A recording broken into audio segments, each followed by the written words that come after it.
Welcome back everyone to another episode of Under Ytan. This program where we explore the new paradigm in the business world together with thought leaders and entrepreneurs here in Sweden and across the globe. And today we are joined by a truly global man, I should say. You're Gunter Pauli. Hey Ola. Hey. Good to see you. Good to see you. And welcome to Sweden. You're here to explore some other opportunities you've been working on for many years with this new paradigm, if you will. Tell us about your work and what brings you to Europe. You know, I've been based in Japan since 1994. And I was invited to Japan by the United Nations and the Japanese government to start looking at new business models that would be part of the Kyoto Protocol. And it was about zero emissions and zero waste, and of course the idea was not that we had to stop emitting it. The idea was that we reduce our emissions, but whatever we need as a part of the natural process was going to be reused in something else, and we're going to reuse it locally. And that was a driving force of coming to a new paradigm, a new thinking, a new way of competing. And, you know, after more than 20 years, we've succeeded in getting about 200 projects on track. $4 billion have been invested and 3 million jobs have been generated. But one of my challenges is that one of the region where we do the least is actually Europe. And it seems that Europe is rather conservative and rather, you know, rather mesmerized by the way to do business. Let's not forget that 7 out of the 10 most popular business schools around the world are all in Europe, and the French even have 3 out of 5. Yeah. So we seem to have a way of thinking about business that doesn't allow us to get out of the box. Interesting. How can we do that then? A lot of the things you talk about is about creating new rules, changing the rules of the games, creating new business models. Why don't you explore on that? You know, the key thing is not just to have a new product or a new process, not just an innovative process. What we really need is transforming the business model. And one of the things that we're very interested in is how we succeed in paying the farmers a real fair price. So we've initiated the business model whereby farmers receive 10% of the price paid by the consumer.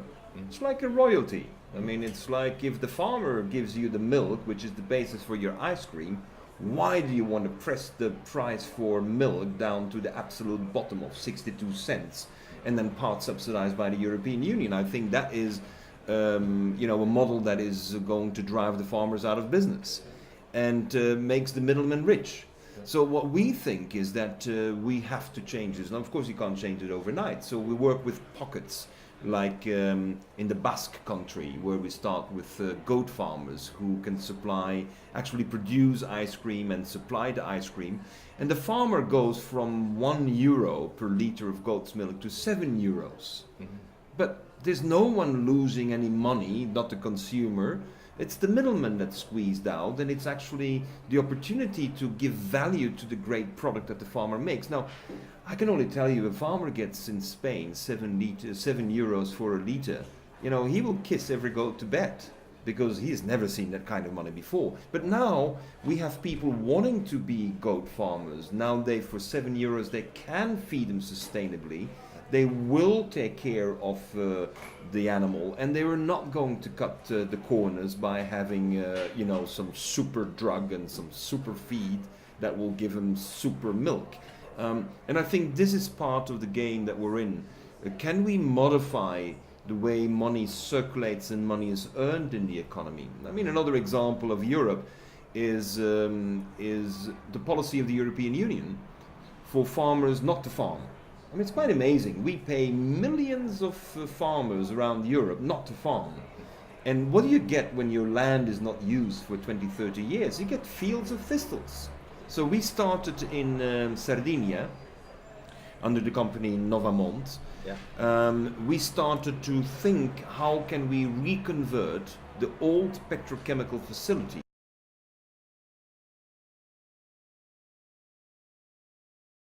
feedstock we're using is a thistle.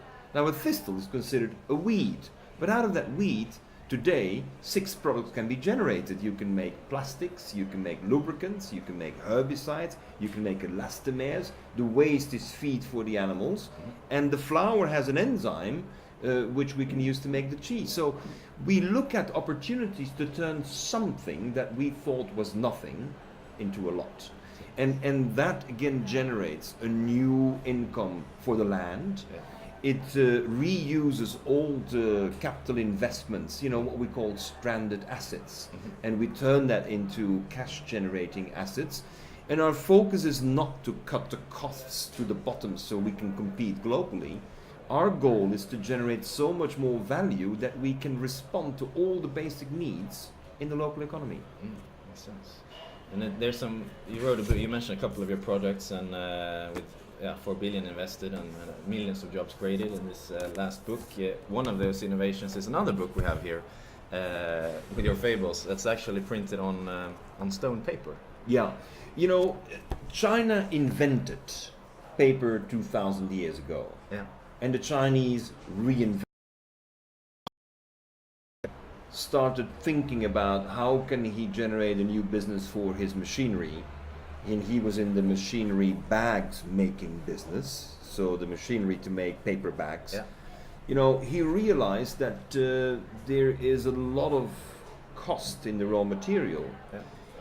But not only that, he realized that the water consumption was going to stress out major parts of the world. Now, when you're in Sweden, you have enough water. For the time being, you have enough water. But when you're looking at the map of the world, India, China, Indonesia, drinking water is the scarcity. So he conceived to use ground rocks.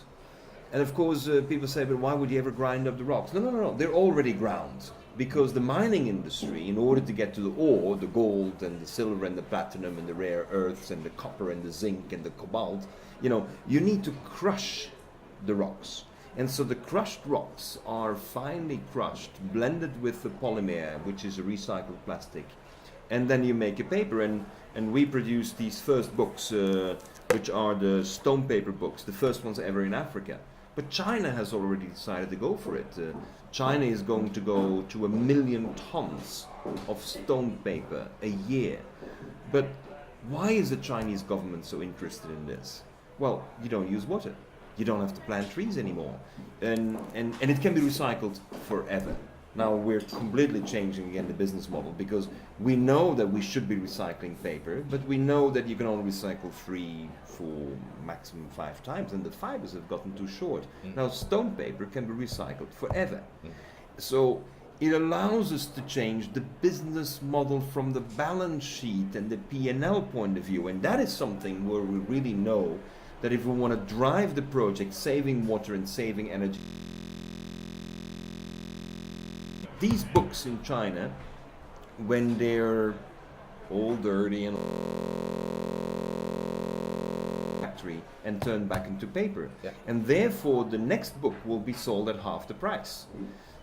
What is really happening is that the paper is not a cost for the company anymore.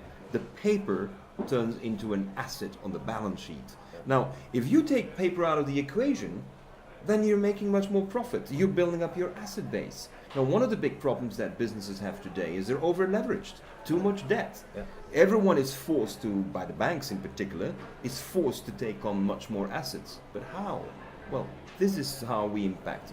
We go from the saving of the water, the saving of the energy, the reusing of materials, to a business model that's... You mentioned in China and the trees there. I know, speaking of trees, and there was something happening in Berlin as well, isn't it? Well, yes. I mean, Berlin, our rethinking in Berlin is how can we replant fruit trees around? Have become, of course, victim of the urbanization trend. That means everyone wants to live in the city where everything is happening. We're increasing the density of the cities, but now where is the food coming? Is the city capable of producing its own veggies and fruits? And so when we had a very creative look with a Japanese leader, little young dynamic artist lady Ayumi Matsusaka, when we looked at it, we realized that the greatest source to plant the trees are actually diapers. Now, you can't use the diapers that you're using now, which is 3 types of plastics and super absorbents, which will never degrade. You redesign the diaper, you put in the charcoal, you have a natural product with, of course, a bioplastic, and then what you have is a great holder of probably the richest nutrition that a baby produces. The nutrition is converted into humus. So this is not composting, this is generating black earth. Have the nutrition for fruit trees. Now, the fruit trees, a 2-year-old, will cost you easily 100 kroner.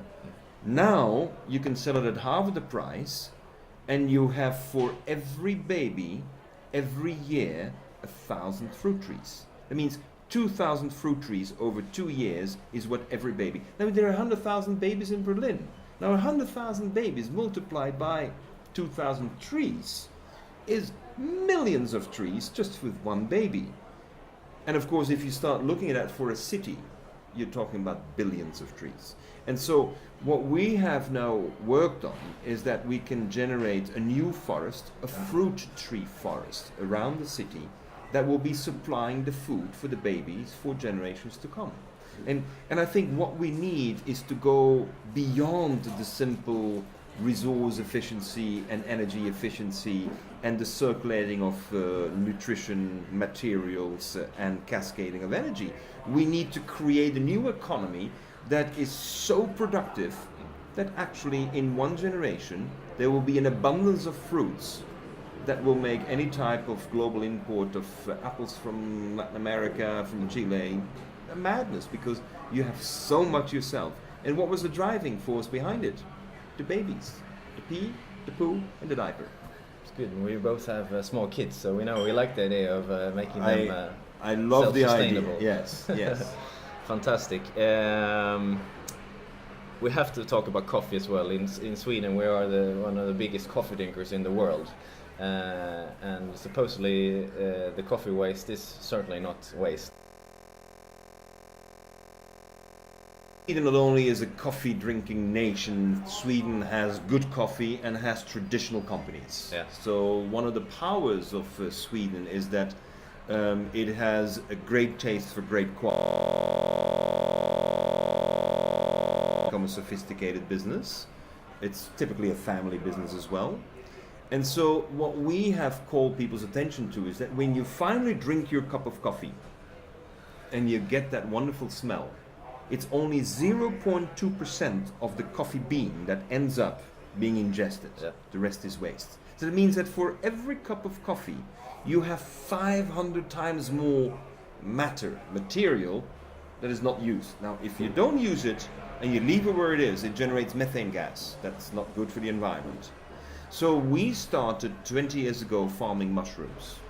That was invented in Hong Kong by the Chinese university. But the scientists behind it gave us an opportunity to take a first step. Then in Serbia, during the Balkan Wars, there was not enough feed for the animals because of the boycott. So they started farming mushrooms on straw so that the straw was enriched with amino acids and could be given as feed to the animals. So we started combining the Hong Kong invention with the Belgrade invention to cascade coffee. So now first you have your cup of coffee, then you grow your mushroom. The waste of the mushroom you feed your chickens and your pigs and your cows. So that means that instead of having 1 cup of coffee, I now have my mushroom and I have my egg, because the chicken will lay an egg. And so that cascading of generating more and more with what you have led to further creative thinking, and today coffee, particularly industrial produced coffee, like when you create an extract for instant coffee, or you create an extract for an alcoholic drink, for coffee liqueurs, for example, then you have again the 99.8% wasted. Now that is of a very pure quality. That we use and blend it with textile fibers to make clothing, particularly underwear, that absorbs your body odors so you don't smell anymore. And now with Timberland, 20% goes into the shoe soles, that when you kick off your shoes you have no feet smelling. And so what we're seeing is that this whole logic starts evolving. Then other creative researchers started producing polyurethane laced with coffee, so that when you have an insulation around your fridge, that your fridge, which often has some odors, absorbs the odors naturally, and then it gets into carpets, so that your wall-to-wall carpets are odor absorbers instead of accumulators of coffee stains. And then it's put into paints. And you know, when you start thinking of it, this is all the coffee economy. So the coffee economy is not anymore the roaster and the coffee machines. The coffee has become a diverse, multiple function, multiple revenue, multiple benefit. And to me, the bottom line is that it's generating massive amount of jobs. And that's what we could need be to. anyways. Yes. Could do. Fantastic. We have a small tradition to round off these talks. Just gazing into the future a little bit. And a pioneer like you, I'm sure this could be fun. In 10 years, so it's 2015, we sit here in Stockholm. Let's move to 2025. What sort of paradigm do we live in then? What sort of economy are we part of? What does the business life look like? I think the most important shift we're going to have is we're going to go to a healthy society. Health is going to supersede sustainability. We're going to become tremendously conscious that whatever we have been doing, it is not good enough to give us the health. Now, if you don't have the health, you don't have the happiness. So we're needing to move the sustainability debate to a health debate and a happiness debate. And I think within 10 years, we will realize that you can't have a happy society when 25% of the youth is unemployed. You can't have a happy society when people are alcoholic or hooked on drugs. And why are people not hooked on drugs and seeking refuge in alcohol? Yeah. Because they don't have a meaning of life anymore. They don't feel the challenge anymore. And I think, therefore, we are going to need to rethink our education system. And I think in 10 years, the debate will become very hot on what have we done with our children. How have we spoiled them rotten? How come they haven't been challenged anymore? And how can we recover our society through the logic of sustainability, health and happiness? That's a good question. Look forward to be on that quest with you. Thanks a lot, Thanks Ola. for joining. See you. Safe travels back to South Africa. And Thank thanks you. for tuning in, everyone. As always, take care. Ciao.